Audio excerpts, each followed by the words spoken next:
नमस्कार, आप देख रहे हैं A47 न्यूज। मैं हूं आपका दोस्त राजा पांडे। बिहार के मधेपुरा में दिल दहलाने वाले, रोंगटे खड़ा करने वाले ऐसी घटना घट गई है, ऐसी वारदात हो गई है जिसे सुनकर आपके रोंगटे खड़े हो जाएंगे, थर्रा जाएंगे, कांप जाएंगे कि ऐसा भी घटना हो सकता है। कोई इंसान ऐसा भी हो सकता है कि ऐसे ऐसे बड़े घटना को अंजाम दे दे।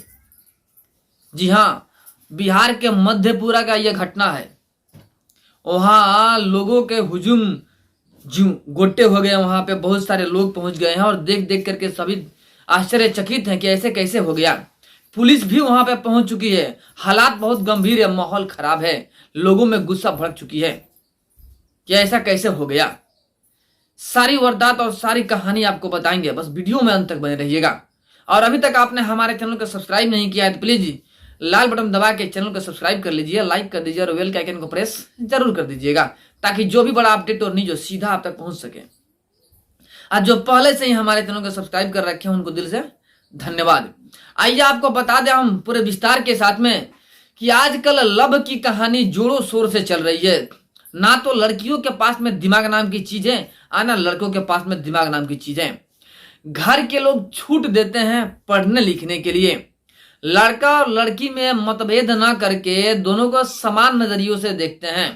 आप दोनों के समान अधिकार देते हुए दोनों का नाम स्कूल में लिखवाते हैं कि दोनों पढ़े लिखे और अपने मुकाम को प्राप्त करे, अपने पैरों पे खड़ा हो सके, कि बाद में यह ना कहे कि हमारे माँ बाप हमको पढ़ाए लिखाए नहीं। लेकिन बहुत सारे लड़का कामयाब भी होते हैं, अपने गार्जियन के मर्यादा को रखते हैं। अब बहुत सारे लड़के लड़कियां जो हैं कि गार्जियन के दिए गए छूट का नाजायज फायदा उठाते हैं और नाजायज कार्य कर बैठते हैं, जिसके प्रमाण स्वरूप बहुत सारे घटना होते रहता है। आपने देखा होगा लव के चक्कर में दिल्ली में घटना घटा हुआ था श्रद्धा और आफ्ताब का, जहां पे श्रद्धा का टुकड़ा टुकड़ा करके गए आफ्ताब फेंक दिया था। बाद में आफ्ताब पकड़ा गया, लेकिन श्रद्धा का लाश तो बन गया ना, श्रद्धा मर तो गई ना। कहीं ना कहीं लव के चक्कर है खाली। अगर लव का चक्कर नहीं होता श्रद्धा नहीं मारी जाती। अब बिहार में आइए, आपको छोटू और आरती का वीडियो बड़े जोरों शोरों से वायरल हुआ था। अभी भी वो लोग रील्स बना रहे हैं, काम कर रहे हैं। इन छोटू आरती का लव बड़ा ही जोरों शोरों से चला। छोटू और आरती में मोहब्बत होता है। आरती मिलने के लिए बुलाती है, छोटू वहां पर दौड़ा चला आता है रात के 11-12 बजे। उसको थोड़ा भी पता नहीं होता है कि मेरे आने के बाद से क्या घटना घटेगा, क्या हो सकता है, थोड़ा भी अंदाजा नहीं होता है शख्स का। लेकिन आने के बाद से जो होता है भयानक होता है, थर्राने वाला कार्य हो जाता है, रूह कांपने लगता है, लड़का डर जाता है। लेकिन डरने के बाद भी क्या होता है, उसकी मौत ही होता है। रात को वो पूरे परिवार मिल करके छोटू को मार देते हैं। पहले तो पीटते हैं दिलो जान से पीटने के बाद से करंट का झटका दे दे करके मार देते हैं। कल होकर आरती आती है विरोध में अपने घर वालों का और छोटू के घर पे चली जाती है। सजा मिला, जो छोटू को मारे थे उनको सजा मिला, जेल गए। लेकिन बेटा किसी का गया ना, किसी का मौत तो हुआ। कहीं ना कहीं प्यार मोहब्बत इश्क गलत बात है, ये तो करना ही नहीं चाहिए। लेकिन गार्जियन के जो मिलता है ना फ्री, उस फ्री का फायदा उठाते हुए गलत कदम कर बैठते हैं और गलत कार्य कर बैठते हैं लड़की लड़कियां, जिसके चक्कर में उनकी मर्डर होते रहता है। बहुत सारे वीडियो आते हैं, बहुत सारे वीडियो में हमने कहा भी है, लड़कियों को समझाया है, लड़कों को समझाया है कि भाई गार्जियन आपको छूट दे रखा है पढ़ने के लिए, पढ़ने लिखने के लिए छूट दे रखा है तो पढ़िए और लिखिए, अपना भविष्य संवारिए, भविष्य को बर्बाद मत कीजिए लव और प्यार के चक्कर में। जो 2.5 अक्षर का लव, जब 2.5 अक्षर लव खुद है तो फिर पूर्ण होने की कोई बात ही नहीं होता है। यानी लव कभी भी सक्सेस नहीं है। इतिहास गवा रहा है, हीरा रांझा,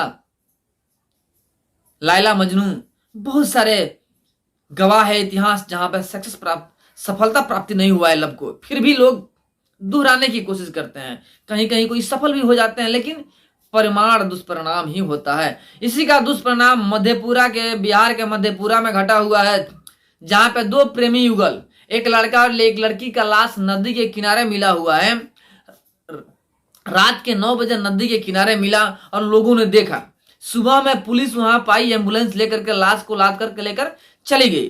किसी ना किसी का लड़का और लड़की तो गया। आज शौक से तो दोनों मरे नहीं होंगे, कोई ना कोई इनको मार के ही फेंक दिया होगा।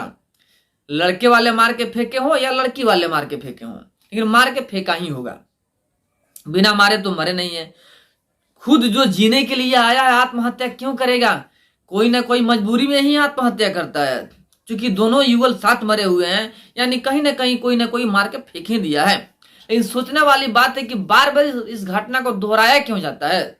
कहीं ना कहीं कोई लड़की मारी जाती है, कहीं कोई लड़का मारा जाता है, फिर भी लड़का और लड़की समझ नहीं पाते हैं बात को कि गार्जियन बड़े लाड और प्यार से पोस पाल कर बड़ा करता है, अपने श्रद्धा अनुसार शादी करने का। मानते हैं आपका जिंदगी, आपका जीवन है, जीने का आपका हक है। इसका मतलब यह नहीं है कि गार्जियन के विरोध करके जीने का हक है। गार्जियन पोस पाल कर बड़ा किया है आपको कि एक लड़का एक लड़की ढूंढेंगे और बड़े धूमधाम से शादियां करेंगे, हमारे रिलेशनशिप वाले सभी आएंगे, बड़े धूमधाम से खुशियां बिखरेंगे। ये सोचकर गार्जियन पोस पाल कर बड़े करते हैं। लेकिन कुछ लड़के लड़कियां इसके नाजायज फायदा उठाती हैं और नाजायज फायदा उठाते हुए गलत कार्य कर बैठते हैं, जिसकी वजह से गलत परिणाम भी मिलता है, मौत भी होता है, फिर भी समझने का कार्य नहीं करते हैं। लेकिन सोचने वाली बात यह है कि पुलिस प्रशासन क्या कर रही है। भारत के कानून इतना लचीला है कि आए दिन अपराध बढ़ते ही जाता है, कम होने का नाम नहीं लेता है। किसी को मार के फेंक देते हैं, कभी लड़का को मार के फेंकते हैं, कभी लड़की को मार के फेंकते हैं। अब मारने वाले आजाद पंछी की तरह घूमते रहते हैं। एक मौत की कार्रवाई जब शुरू होती है तो 10 साल 15 साल साबित करने में लग जाता है कि फलाने ने हमको मारा। वही कोई निर्दोष अगर जेल में गया ना तो 10 साल 15 साल साबित करने में यह लग जाएगा कि मैं निर्दोष हूं। यानी जो दोषी है उसको दोषी साबित करने में 10-15 साल, और जो निर्दोष है उसे निर्दोष साबित होने में 10-15 साल लग जाता है। यानी समय ऐसे ही बर्बाद हो जाता है। भारत की कहानी यह है, भारत की जो कानून है इतना लचीला है, इसी वजह से यहाँ के जो घटनाएं हैं कम होने की नाम नहीं लेती है। आए दिन कोई बड़े बड़े घटना हो जाते हैं। पुलिस प्रशासन मूक दर्शक होकर देखते रहती है, और यहाँ के नेता भी हैं वो भी देखते रहते हैं, कुछ करते नहीं है। अपने कुर्सी के लिए आपस में लड़ते रहेंगे, झगड़ते रहेंगे, लेकिन समाज की भलाई के लिए कोई कार्य नहीं करेंगे। कोई सरकार को चाहिए कि एक बड़ी कदम उठाए, बड़ी कार्रवाई करे और कानून व्यवस्था को सही करे। सबसे पहले एक ऐसा कानून बनाए जहां पे अगर लड़का लड़की किसी का मर्डर होता है तो मर्डर करने वाले के ऊपर सख्त से सख्त कार्रवाई हो, आजीवन कारावास या मौत के बदले मौत, यानी मृत्यु दंड मिले। अगर ऐसा कानून लागू हो जाता है जैसे कि दुबई वगैरह में है कि मौत के बदले मौत, हाथ के बदले हाथ, जहां पे चोरी डकैती होता ही नहीं है, मर्डर तो दूर की बात रहे, अगर ऐसा ही कानून भारत में बन जाए, मौत के बदले मौत, तो कल होकर कोई कांड ही नहीं घटेगा, कोई घटना का अंजाम ही नहीं देगा। यानी दरिंदगी खत्म हो जाएगी भारत से। लोग डर जाएंगे, 100 बार सोचेंगे किसी घटना को अंजाम देने में, भाई हम अगर मार रहे हैं ना तो हम भी मारे जाएंगे। ऐसा कानून बनना चाहिए। अभी कानून फटाफट कार्य करे, 10 साल 15 साल ना लगे। कानून में प्रावधान हो कि 3 माह के अंदर में यस या नो का डिसीजन हो जानी चाहिए कि लोगों की कलेजा को ठंडक मिल सके। बाकी हमारी राय से आप लोग कहां तक सहमत हैं कमेंट में बताइएगा जरूर। फिर मिलते हैं आप समय एक बड़े अपडेट और एक बड़े न्यूज के साथ में, तब तक के लिए जय हिंद।